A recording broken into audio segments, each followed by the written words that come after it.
Hello guys, this is Ugreen Smart Stylus Pen for iPad. Itong variant na to yung meron 2 ways of charging. Meron siyang magnetic wireless charging at USB-C charging model. Ayan, pakita ko na nasa likod na siya. Babasahin nyo na lang siya. So inside the box, ayan, open ko lang. So, then instruction manual. Ayan. So this is our Ugreen pencil and with free 3 pencil tip and 1 USB Type-C cable. And this Ugreen meron siyang magnetic snap ha guys. Ayan o, sobrang kapit niyan. Ayaw na matanggal. So, rectang review lang tayo habang pinapakita natin tong pencil tip yan. No? Yan. Apaka-free meal fields nito. So, clickable to guys ha. Hold nyo lang para mag-on and ready to go na yan guys kahit di na Bluetooth.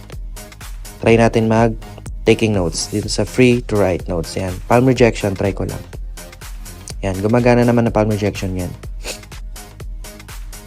Ayan yan. Nagtatry na ako kung okay talaga siya pang taking notes.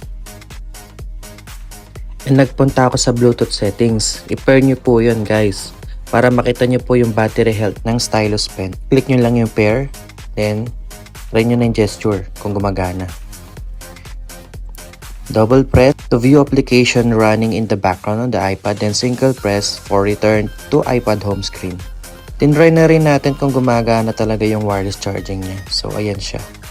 And tinesting na rin natin sa Procreate kung talagang smooth and no lag yung ating Ugreen na pencil. So far, okay naman ako. Gumagana naman yung tilt niya. Ayan. So, okay na okay siya kapag mag-shading kayo sa sketch nyo.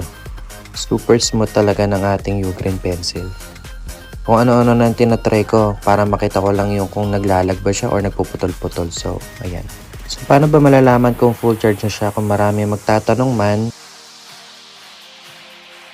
na 100%. Kulay green po yun. Makikita nyo po yan dyan sa taas. May LED light po yan na green. And papakita natin yan. Kapag i-charge siya, pwedeng wireless or USB-C port. Ito po yung battery health niya. Meron siya ditong USB port na Type-C. Tanggalin nyo po yung rubber na to. Yan, saksak lang po natin. Yan. Indication of charging, blinking slow. Yan, red. Then full charge, green. Then kapag hinugot nyo po, yan. Pag kulay blue po yan, yan po. Operating time working na po yan. Pwede na po kayo mag-drawing. Kung maubusan man kayo ng pencil tip, meron siyang free 3 na pencil tip. At kung maubos na po lahat yon, kasize lang po niyan yung second generation na pencil naman sana. So, yun. Di tayo mag-worry na maghanap ng alternative na pencil tip kay Ugreen. Sa mga magtatanong kung mabilis man ba siya malobat, 11 to 12 hours ang kanyang operating time. In real time, nagamit ko siya 8 hours straight habang nagla-live ako dito sa TikTok. At may natira pa akong 20 to 30% na battery life. Sobrang sulit, sobrang swak sa budget. At kung gusto niyo tumagan itong product, ilalagay ko lang yung link dyan sa ating yellow basket.